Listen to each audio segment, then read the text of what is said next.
อะไรอ่ะเอารองเท้าก่อนลูกเอารองเท้าก่อน ไม่เอารองเท้ามาถอดก่อนพอจะมาไว้เนี่ย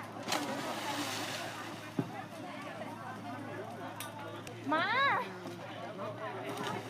เดี๋ยวเราค่อยไปเล่นที่รีสอร์ทดีกว่านะ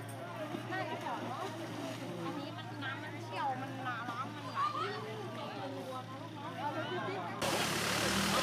Hadi üstüne attım.